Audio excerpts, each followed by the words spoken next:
Honorary committee members, thank you for allowing me to speak. Doctor Lal Bahadur Shastri ji के death को लेकर और उनसे जुड़ी कई सारी वर्जन्स और थियरीज फ्लोट हो रही हैं.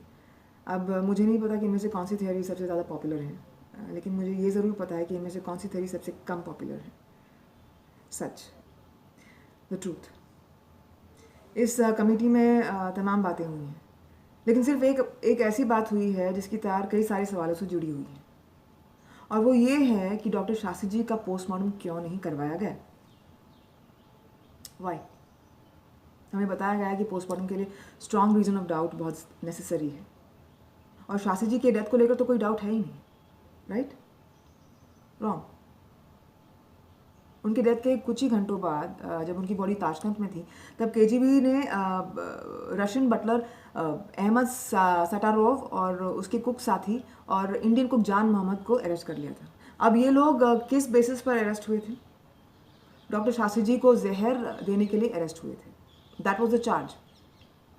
सो isn't that good enough reason to doubt? Isn't that a good enough reason to conduct the required, the requisite, the needful postmortem? मैं आपको एक एनालॉजी देती हूँ सर, आप अपने मन से सोचिएगा. आपका एक बहुत ही करीबी रिश्तेदार, क्लोज फैमिली मेम्बर भारत के बाहर जाता है काम के लिए, और वहीं उसका देहांत हो जाता है, और आपको बोला जाता है, इन्फॉर्म किया जाता है कि भैया इसकी डेथ तो नेचुरल कॉजेज से हुई है, हार्ट अटैक से हुई है, there is no foul play, and you believe it. लेकिन जब वो बॉडी वापस आती है तब आप देखते हो कि वो बॉडी पूरी तरह से सूज गई है सर, काली पड़ गई है, लाइक टार. बॉडी पर अनगिनत कट्स हैं जिनमें से खून अभी भी बाहर निकल रहा है. तो are you saying in that milieu, उस माहौल में आपको पोस्टमार्टम कराने का बिल्कुल हक नहीं है? सर, कमिटी मेंबर्स जानते हैं कि केजीबी तब क्या करती थी. वो बॉडी से ऑर्गन्स निकाला करती थी ताकि डेड बॉडी में पॉइजन के ट्रेसेस ना मिले. क्या यही वजह थी डॉक्टर शास्त्री जी के बॉडी पर इतने सारे कट्स की? Was that the reason?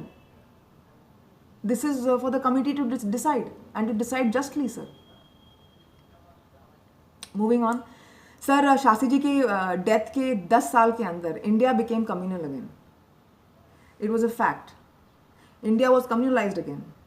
According to the Mitrokin archives, the KGB Major General proclaimed that the India became a land for sale. The entire country was for sale. So is that the reason कि शास्त्री जी को जहर देकर मारा गया?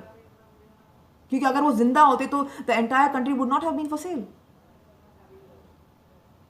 He was killed because he was an impediment to their plans. That is my question.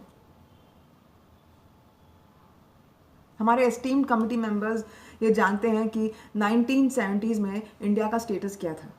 India was a Disneyland for spice. It was aptly called the Disneyland for spice because KGB के maximum agents India में मौजूद थे. That means in a span of 10 years post his death, the media, the journalist, the so called scholars, the scientists, कितने सारे लोग इनमें से KGB के पेरोल पर थे. Now, is that what we deem as nationalism?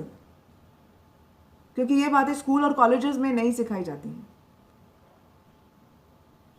मैं आपको डिसाइड करना पड़ेगा कि अगर आपको लगता है कि हर नागरिक को हक है सच जानने का, the right to truth, the fundamental right to truth,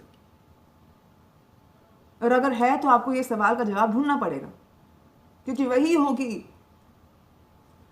राष्ट्रवादी प्रधानमंत्री लाल बहादुर शास्त्री जी की असली श्रद्धांजलि, असली justice. That will be called nationalism. That is also